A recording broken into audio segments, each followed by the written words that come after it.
Hello everyone, myself Piyush Kamal. तो हाँ, एक छोटा सा टॉपिक 12th का, रे ऑप्टिक्स का बेसिक, प्लेन मिरर। क्लियर?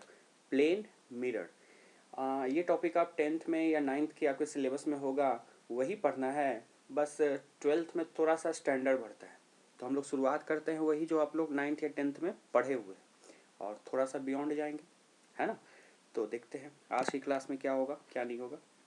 ठीक है, तो रे ऑप्टिक्स, जिसमें सबसे simple plane mirror. Plane mirror, आप ऐसा प्लेन मिरर समझ सकते हैं कि जो प्लेन मिरर होता है, क्या होता है, हाँ, प्लेन मिरर जो होता है एग्जैक्टली कैसा होता है, पूरी की पूरी स्ट्रेट लाइन, है कि नहीं। एक सरफेस पॉलिश किया हुआ रहेगा, एक सरफेस क्या किया रहेगा, पॉलिश किया हुआ रहेगा, इसको पॉलिश सरफेस कह सकते हैं। और इधर का सरफेस जो है वो क्या है, रिफ्लेक्टिंग सरफेस। कौन सा सरफेस, रिफ्लेक्टिंग सरफेस। तो इसमें एक सरफेस रिफ्लेक्टिंग है इस साइड का, और एक सरफेस क्या है आपका, पॉलिश किया हुआ सरफेस। और ये पूरी की पूरी क्या होती है, प्लेन। क्या होती है, प्लेन। तो प्लेन होने के कारण इसकी radius of curvature, radius of curvature कितनी होगी, इन्फिनिटी। क्योंकि वो पूरी की पूरी क्या है, स्ट्रेट लाइन। तो स्ट्रेट लाइन है कोई भी चीज़, उसकी radius of curvature infinity. That's why focal length is also infinity. क्योंकि 10th में ही एक रिजल्ट पढ़े थे, F equal to R by two, focal length equal to radius by two. जब रेडियस इन्फिनिटी है तो फोकल लेंथ कितना हो जाएगा, इन्फिनिटी का आधा। वो भी तो इन्फिनिटी ही होता है, कुछ नया थोड़े होता है कि नहीं।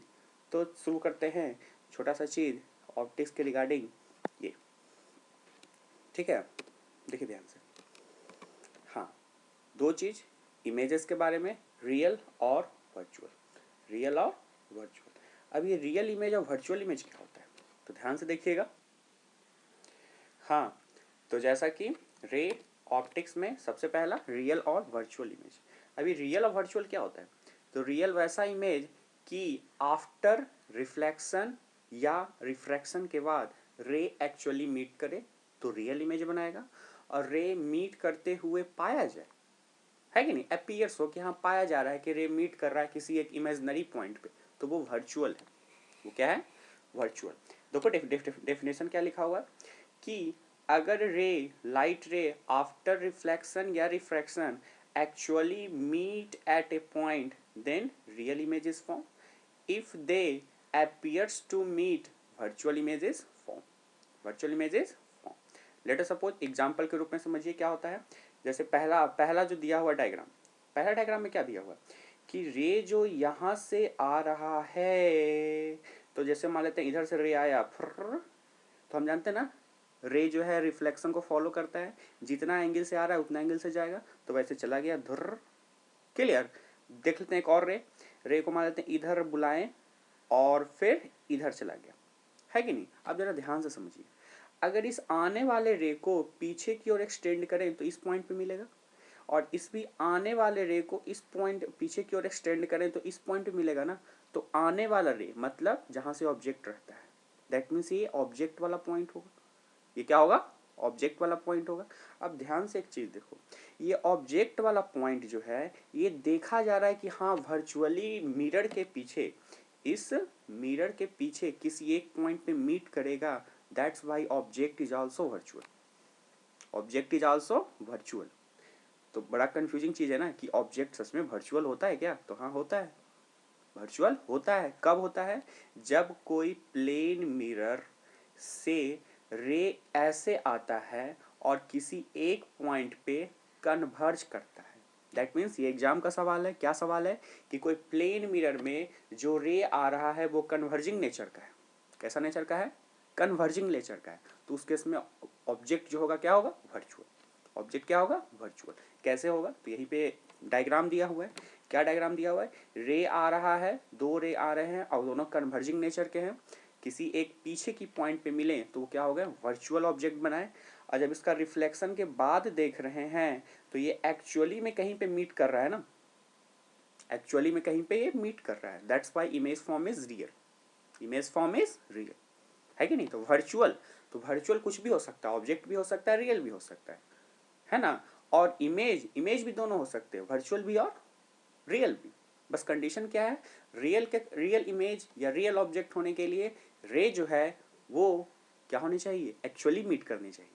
और अगर वर्चुअल है तो मीट करते हुए पाया जाना चाहिए, appears to be meet, है ना। जैसे दूसरा डायग्राम देखो, तो दूसरा डायग्राम क्या है, मान लेते हैं ऑब्जेक्ट यहाँ रखा हुआ है, तो देखो ध्यान से, ऑब्जेक्ट तो रियल है, तो रे निकलेगा फिर टकरा के जाएगा मिरर से ना। तो मान लेते हैं एक रे जो है यहाँ से निकला और फिर इधर भाग गया, दूसरा रे इधर से निकला और फिर इधर भाग गया। तो इन दोनों रे को पीछे की ओर जब एक्सटेंड करेंगे तो किसी एक पॉइंट पे मीट करते हुए पाया जाएगा, appears to meet, appears to meet, that's why image is virtual, that's why image is virtual, और कुछ नहीं।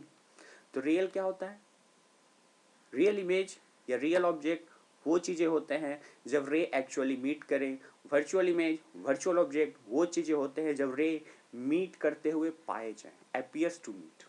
क्लियर। देखते हैं नेक्स्ट क्या दिया हुआ है। हाँ नेक्स्ट देखो कुछ और एग्जाम्पल में देखो, ये कौन सा मिरर लग रहा है तुमको, कनकेव मिरर। मान लेते हैं रे जो है parallel to the principal axis आया, तो हम ये जानते हैं ना टकराने के बाद किसी एक पॉइंट में मीट करेगा जिसको फोकस कहते हैं। चाहे रे ऊपर से बुलाओ या नीचे से बुलाओ, हमेशा किसी एक पॉइंट पे मीट करेगा जिसको क्या कहते हैं, फोकस। तो इसमें भी रे जो है एक्चुअली मीट किया ना, रे जो है एक्चुअली मीट किया, that's why image is real. ये दूसरा एग्जांपल देखते हैं, ये कौन सा मिरर है भाई, तो ये आपका कैसा लग रहा है, कन्वेक्स मिरर। तो रे मान लेते हैं पैरेलल टू प्रिंसिपल एक्सिस आया तो टकराने के बाद कहीं भाग जाएगा ना। सिमिलरली नीचे भी रे कहीं से आया तो टकराने के बाद कहीं भाग जाएगा, है ना। तो उसको अगर पीछे की ओर एक्सटेंड करें तो रे किसी एक पॉइंट पे मिलते हुए प्रतीत होते हैं, appears to meet, that's why image is virtual, है ना। इसमें देख लेते हैं ये क्या चीज है, तो ये तो पता चल रहा है ना, ये आपका कन्वेक्स लेंस है। तो अगर रे को ऐसे बुलाते हैं तो लेंस से टकराने के बाद कहीं पीछे की ओर चला जाएगा, है ना। और रे को कहीं ऐसे बुलाते हैं तो टकराने के बाद कहीं यहाँ पे मिलेगा। अब जरा यहाँ ध्यान से देखिए, ये इमेज वाला पोजीशन तो एक्चुअली में मीट किया ना, और हम बताए थे ना चाहे वो मिरर रहे या लेंस रहे, अगर रे कन्वर्जिंग नेचर का है, रे कैसा नेचर का है, कन्वर्जिंग नेचर, याद रखना कन्वर्जिंग नेचर का है, तो उस केस में जो ऑब्जेक्ट होगा वो वर्चुअल होगा। तो अगर ये कन्वर्जिंग नेचर का रे है तो जो आ रहा है उसको पीछे की ओर एक्सटेंड करेंगे तो कैसा ऑब्जेक्ट होगा, वर्चुअल। ऑब्जेक्ट कैसा होगा, वर्चुअल, है कि नहीं। दूसरा एग्जांपल यहाँ देखिए, तो ये क्वेश्चन एग्जाम का आया हुआ है, क्या एग्जाम का आया हुआ है कि क्या वर्चुअल ऑब्जेक्ट होता है, तो हाँ होता है। होता है तो क्या कंडीशन है, तो रे जो है हमेशा कन्वर्जिंग नेचर का होना चाहिए, चाहे लेंस रहे, मिरर रहे या प्रिज्म रहे, अपन को कोई लेना देना नहीं है, बस रे जो है कन्वर्जिंग नेचर का होना चाहिए। और ऑब्जेक्ट क्या होगा, वर्चुअल। एक और ट्विस्ट होता है, जब ऑब्जेक्ट वर्चुअल तो इमेज रियल, ऑब्जेक्ट वर्चुअल तो इमेज रियल, और ऑब्जेक्ट रियल तो इमेज वर्चुअल। क्लियर। देखते हैं आगे। हाँ ये दूसरे कंडीशन में है, ये इसमें नहीं लाई करेगा। इसमें देखो जरा, इसमें क्या हो रहा है भाई, मान लेते हैं ये पॉइंट रियल ऑब्जेक्ट, मतलब रे यहीं से निकलेगा, ये तो पता चल रहा है ना ये कौन सा चीज है भाई, तो ये कनकेव लेंस है। तो जैसे ही रे ऑब्जेक्ट से रे आएगा, टकराने के बाद कहीं भाग जाएगा ना, डाइवर्जिंग होता है। रे यहाँ से आया तो टकराने के बाद कहीं भाग जाएगा, इसको पीछे की ओर एक्सटेंड करेंगे तो जहाँ पे मिला वो क्या होगा, वर्चुअल इमेज, वर्चुअल इमेज। तो आई थिंक तुमको क्लियर होगा कौन सा चीज, real image and virtual image, real image and virtual image. Clear. हाँ देखते हैं आगे। अगला ये बहुत ही बेसिक सा टॉपिक, ये बच्चा जानता है फ्रॉम क्लास 9 या 8 या 6। क्या चीज, reflection of light. Reflection of light क्या होता है कि किसी प्लेन सरफेस पे अगर कोई लाइट इंसिडेंट हो रहा है तो टकराने के बाद क्या होगा, बस यही कहानी है। पहला क्या है कि अगर ये रे इंसिडेंट रे है, ये इंसिडेंट रे है, ये वाला क्या है, ये नॉर्मल है, ये क्या है, रिफ्लेक्टेड रे है, तो ये वाला एंगल कहलाता है इंसिडेंट एंगल और ये वाला कहलाता है रिफ्लेक्टेड एंगल। और दोनों आपस में क्या होते हैं, सेम, I = R। जितना एंगल से आएगा उतने एंगल से जाएगा, जितना एंगल से आएगा उतने एंगल से जाएगा, I = R। और दूसरा ला क्या होता है कि ये दिस इज द इंसिडेंट रे, this is the reflected ray and this is the normal, this is the normal. ये तीनों का तीनों एक सिंगल प्लेन में लाई करेगा, तीनों का तीनों एक सिंगल प्लेन में लाई करेगा। क्लियर? और तो कुछ है नहीं, है ना, ये जानते हो तुम। आगे देखते हैं आगे क्या दिया हुआ। हाँ, तो यही दिखा हुआ है कि after reflection velocity wavelength frequency remain same, बस इंटेंसिटी ही घटता है। रिफ्लेक्शन के बाद हर चीज सेम रहता है, चाहे तो वेलोसिटी हो, वेवलेंथ हो या फ्रीक्वेंसी हो, बस घटता क्या है? इंटेंसिटी। और इंटेंसिटी क्यों घटता है वो एपर्चर पे डिपेंड करता है, वो आगे पढ़ेंगे। ठीक है। और अगला पॉइंट क्या लिखा हुआ है? There is a phase change. ये फेज चेंज क्या होता है? तो शायद तुम 11th का एसएचएम पढ़े हो या वेव, तो उसमें एसएचएम का इक्वेशन क्या है? Y equal to A sine omega t plus five. तो साइन का जो अंदर का आर्ग्यूमेंट है, this is the phase, this is the phase. तो है क्या, कहानी क्या कर रहा है कि रे कोई आ रहा है, टकरा के जाने के बाद कितने का फेज आएगा? पाई का। यानी कि पहले साइन, पहले कोई इक्वेशन होगा वेव का जिसमें साइन थीटा अगर होगा, तो टकरा के जाने के बाद कितना हो जाएगा? Sine 180 plus theta, 180 plus theta. Clear? और इस पे एक आईटी का सवाल याद आ रहा है। क्या सवाल है जरा वो देख लेते हैं, है ना। अगर तुम मैथ के हो तो ठीक है, बायो के हो तो ये चीज हम लोग आगे पढ़ेंगे। ठीक है, हम याद दिला रहे हैं कि वेक्टर में एक चीज पढ़ना है। क्या वो चीज जरा वो देख लो तो, कि वेक्टर में एक कंडीशन है कोप्लेनर वेक्टर का, कि अगर तीन कोई वेक्टर एक ही प्लेन में लाई करता है उसको क्या कहते हैं? Coplanar vector. तो तीनों का स्केलर ट्रिपल प्रोडक्ट का वैल्यू कितना होगा? जैसे मान लेते हैं this is the incident ray I R, this is normal N, this is reflected ray R R. ये तीनों अब वेक्टर है, तीनों क्या है? वेक्टर है। तो स्केलर ट्रिपल प्रोडक्ट इन तीनों का कितना होगा? तो कितना होगा? लड्डू, जीरो। जीरो क्यों होगा? क्योंकि मैथ में एक कंडीशन है, उस कंडीशन, वो कंडीशन क्या है भाई? तो वो कंडीशन ये कहता है कि अगर कोई तीन वेक्टर कोप्लेनर हुआ तो तीनों का स्केलर ट्रिपल प्रोडक्ट का वैल्यू कितना होने वाला है? जीरो। कितना होने वाला है? जीरो। इसका प्रूफ मैथ वाले करके देंगे हमको, बायो वाले इस चीज को याद रखेंगे। क्या रखेंगे? याद। क्या याद रखना है? कि अगर कोई तीन वेक्टर, जैसे यहाँ पे कौन सा तीन वेक्टर है? Incident ray, reflected ray and this is the normal. अगर तीनों वेक्टर को प्लेनर है तो यहाँ तो साफ साफ पता चल रहा है ना, तीनों का तीनों एक ही प्लेन में लाई करता है, तो को प्लेनर तो होगा ही। तो तीनों का स्केलर ट्रिपल प्रोडक्ट का वैल्यू कितना होने वाला है? जीरो। और ये सवाल आईआईटी का आया हुआ है। ठीक है, आगे पढ़ते हैं। ये पॉइंट याद रखिएगा, ये भी पॉइंट याद रखिएगा। ये सब क्वेश्चंस है, हम जितना पॉइंट बताते हैं ना, सब का सब क्वेश्चंस है। हाँ, ये चीज, ये भी शायद 10th में पढ़ना होगा। Reflection from a plane surface या प्लेन मिरर। तो हम जानते हैं ना, प्लेन सरफेस, जैसे कोई प्लेन है, इधर कोई ऑब्जेक्ट रखा हुआ है, तो उसका इमेज कहाँ बनेगा? पीछे की ओर बनेगा। कहाँ बनेगा? पीछे की ओर। सेम डिस्टेंस पे बनेगा, सेम हाइट का बनेगा, बस कैसा बनता है? इन्वर्टेड बनता है। इन्वर्टेड बनता है, इरेक्ट बनता है। देखो ध्यान से, मान लेते हैं image form by plane mirror, the image form by plane mirror is virtual, क्योंकि जिधर ऑब्जेक्ट उसके अपोजिट इमेज ना, दैट्स बाय वर्चुअल। दूसरा, इरेक्ट, सीधा का सीधा बनेगा, अगर ऐसे ऑब्जेक्ट रखा हुआ है तो ऐसे ही इमेज बनेगा। laterally inverted, laterally inverted and equal in size of that object, जितना साइज का ऑब्जेक्ट है उतना ही साइज का इमेज भी है। And at a distance equal to the distance of object from the mirror, मतलब दिस इज द मिरर। एक बार फिर से सीख लो, अगर ये छोटू सा कोई ऑब्जेक्ट है तो जितना डिस्टेंस पे ऑब्जेक्ट है उतना ही डिस्टेंस पे इमेज बनेगा, जितना हाइट का ऑब्जेक्ट है उतना ही हाइट का ऑब्जेक्ट बनेगा। अगर वो ऊपर की ओर रखा हुआ है तो इमेज भी ऊपर की ओर ही रहेगा, है ना। और ऑब्जेक्ट अगर रियल है तो इमेज इसका वर्चुअल होगा, और ऑब्जेक्ट अगर वर्चुअल है तो इमेज इसका क्या होगा? रियल। क्लियर? देखो तो एक छोटा सा क्वेश्चन देखते हैं, इसमें क्या दिया हुआ। हाँ, ये क्या है भाई? तो ये बस हम एग्जाम्पल समझाने के लिए लिखा है कि कैंडल का एग्जाम्पल जो बन रहा है वो, अगर कैंडल ही रियल है, अगर कैंडल ही रियल है तो उसका इमेज क्या होगा? वर्चुअल। अब ट्विस्ट ये होता है, क्या तुम कैंडल को वर्चुअली बना सकते हो? ये दिमाग में सोच के रखना, जवाब देना। क्या तुम कैंडल को वर्चुअल ऑब्जेक्ट बना सकते हो? आंसर बताते हैं हाँ हम बना सकते हैं, बस प्रोसेस तुमको हमको बताना है। ठीक है, एक लेटर मान लेते हैं, this is the plane mirror, this is the plane mirror. X distance पे कोई लेटर लिखा हुआ है ऑप्टिक्स। क्या लिखा हुआ है? एक्चुअली हम जो पढ़ रहे हैं वो ऑप्टिक्स में ही है।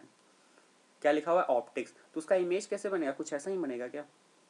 बचपन में एक खेल खेले हो, प्लेन मिरर के आगे ए लिख देते थे, तो पीछे कैसे बनता है ना? या फिर शीशा के सामने खड़ा हो गए हैं, कुछ लिख के अपना नाम PIYUSHKML, और उसको उलट के देखते थे मिरर में कि कैसे लिखाता है ना? और फिर जैसे लिखाता है वैसे देख देख के कॉपी पे फिर से लिखें और फिर उसको देखते थे, तो नाम सीधा लग जाता था। लगता था ना? है ना? ये खेल खेले हो तो आगे कुछ क्वेश्चंस आने वाले हैं वैसे ही बेसिक, है ना? और इसका एक सवाल IIT का है, उसका एक सवाल IIT का भी।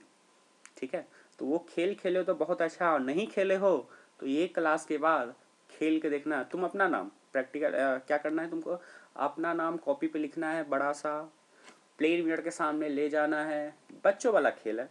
हाँ अगर बड़े हो गए हो तो मत खेलो, वैसे बड़े हो गए क्या मिलता है? कुछ नहीं मिलता है। खैर आगे देखते हैं। बस तो सवाल सबसे पहला ये कि नंबर ऑफ डिजिट, डिजिट जानते हो ना, 0 to 9 10 digit. Alphabets 26 alphabets, capital भी 26, स्मॉल भी 26, which not so lateral inversion. जा, कितने ऐसे अल्फाबेट्स होंगे, कितने ऐसे डिजिट्स होंगे जो लैटरल इन्वर्सन को शो नहीं करता है ना? तो जैसे एग्जांपल हम देते हैं, जीरो। जीरो कैसे लिखाता है? ऐसे लिखाता है ना, जीरो लिख के दिखाए क्या? देखो जीरो कैसे लिखाता है? ऐसे लिखाता है। और अगर इसका रिफ्लेक्शन देखेंगे इस मिरर के इधर, तो वो भी तो ऐसा ही दिखेगा ना। अब हाँ मेरे पास माउस नहीं है, ना ही यहाँ पे क्या बोलते हैं माइक्रोफोन है, इसलिए आवाज़ थोड़ा गूंज रहा होगा, या हो सकता है बैकग्राउंड का भी म्यूजिक आ रहा होगा, बाहर चिड़ियाँ बोल रही है, सबका म्यूजिक आ रहा होगा, तो उसको इग्नोर करना है। लॉकडाउन खुलेगा, हम ये दो चीज़ खरीद लेंगे, काम हो जाएगा। तो ये जो हम लिख रहे हैं वो कर्सर से लिख रहे हैं, और कर्सर पे कितना अच्छा चलता है हाँ तो सबको पता ही होगा। तो क्या ये लेटरल इन्वर्सन है? हाँ, तो ये लेटरल इन्वर्सन शो नहीं करता है, लेटरल इन्वर्सन शो नहीं करता है। अब जैसे मान लेते हैं कहीं लिखा हुआ रहे 3, क्या लिखा हुआ रहे 3 डिजिट का हम बता रहे हैं, तो बताओ तो इधर कैसे लिखाएगा? इधर भी तो ऐसे ही लिखाएगा ना, खच्चा खच पचा। बड़ा हो गया है ना, कर्सर का तुम प्रॉब्लम समझ सकते हो। खैर ऐसे ही लिखाएगा ना। तो हमको लगता है अगर ये ऑब्जेक्ट है तो उसका ये जो इमेज बना है सेम टू सेम नहीं बना है ना, इसलिए लेटरल इन्वर्सन हो रहा है। तो कौन सा लेटरल इन्वर्सन शो नहीं किया? तो जीरो। कौन सा नहीं किया? जीरो। तो तुमसे सवाल पूछा गया है कि कितने ऐसे डिजिट है जो लेटरल इन्वर्सन शो नहीं करते हैं। तो वीडियो को पॉज करो और 0 to 9, 0 to 9 ही डिजिट होते हैं ना, 10 डिजिट होते हैं 0 to 9 तक, उसमें से बताओ कितने ऐसे नंबर ऑफ डिजिट हैं जो लेटर इन्वर्सन शो नहीं करते हैं। और उसके बाद तुमको क्या करना है, कितने ऐसे अल्फाबेट्स है, कैपिटल वाला अल्फाबेट 26 और स्मॉल वाला अल्फाबेट 26, उसमें कितने ऐसे अल्फाबेट्स हैं जो लेटर इन्वर्सन शो नहीं करता है। हम वीडियो को पॉज करो, बनाओ, हम आगे बढ़ते हैं, क्योंकि हम रुकेंगे तो वीडियो बड़ा हो जाएगा, इसीलिए हम आंसर दिखाते हैं। ठीक है, कैसे होगा भाई? तो ध्यान से देखिए कैसे होगा। आगे आंसर हमको उम्मीद है कि तुम बनाए होगे, देखते हैं। तो डिजिट में टोटल 2 ऐसे क्वांटिटी हैं जो लेटर इन्वर्सन शो नहीं करता है। सबसे पहला है 0, 0, और दूसरा है नंबर 8, डिजिट 8, ये लेटर इन्वर्सन शो नहीं करता है। तो कितने नंबर ऑफ डिजिट हो गए? 2, एक लड्डू 0 और एक 8, एक 8। अल्फाबेट्स देखते हैं, बड़े वाले में कितने हैं देख लेते हैं। ए लेटर इन्वर्सन नहीं करता है, देखो तो बी का ऐसे ही लिखाएगा ना मिरर इमेज, लेटर इन्वर्सन हुआ। सी देख लो, डी देख लो, ई देख लो, एफ देख लो, जी देख लो, H, H not so, I is also not so. उसी तरह से M is also not so, O is also not so, फिर T U V W X Y, total कितने हो गए? 1 2 3 4 5 6 7 8 9 10 11, कितने हो गए? 11।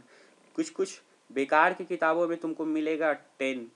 उसमें क्या किया है पता है कि कोई किताब ए को लेटर इन्वर्सन नहीं करता है और कोई किताब बाई को नहीं करता है। और जो आईआईटी का सवाल था उसका आंसर, ऑफिशियल आंसर 11 था। क्या था? 11। अब दिक्कत ये होता है कि जब किताब गलत रहेगा तो फिर बच्चे कैसे पढ़ेंगे, इसीलिए टीचर की जरूरत पड़ती है ना। और आईआईटी का जब आंसर 11 है तो बाकी हर एग्जाम का आंसर कितना होगा? 11, चाहे किताब कुछ भी बोले। तुम 10 अगर मार के आओगे, है ना। देखो बताते हैं क्यों ऐसा हुआ। कुछ किताब बाई को ऐसे लिखता है ना। और इसका अगर मिरर इमेज खींचना चाहेंगे तो मिरर इमेज कैसा हो जाएगा? ये वाला हो जाएगा, इधर की ओर भाग जाएगा और ये छोटू सा हो जाएगा। This is also not so lateral inversion, किताब ऐसे लिखता है।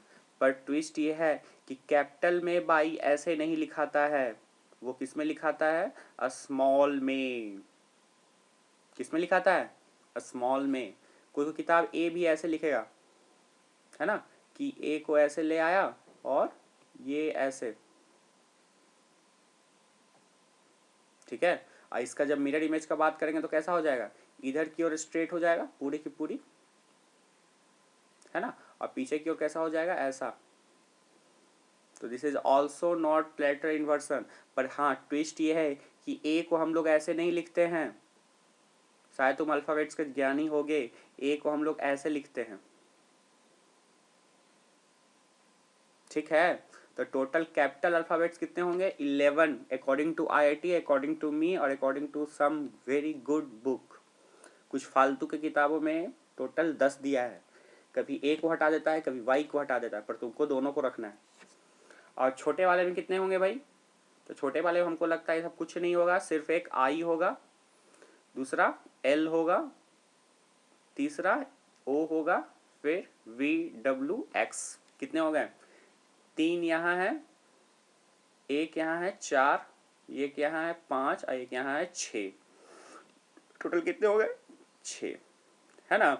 तो यही याद समझना है कि किताबों पे भरोसा करने से अच्छा है आईआईटी के क्वेश्चंस पे भरोसा किया जाए। हम पे भी नहीं, आईआईटी के क्वेश्चंस पे भरोसा किया जाए। देखते हैं आगे आगे क्या दिया हुआ है। हाँ, आगे ये वीडियो लंबा तो नहीं ना हो गया? लंबा हो जाएगा तो फिर इसको नेक्स्ट क्लास करेंगे, मतलब नेक्स्ट लेक्चर में करेंगे।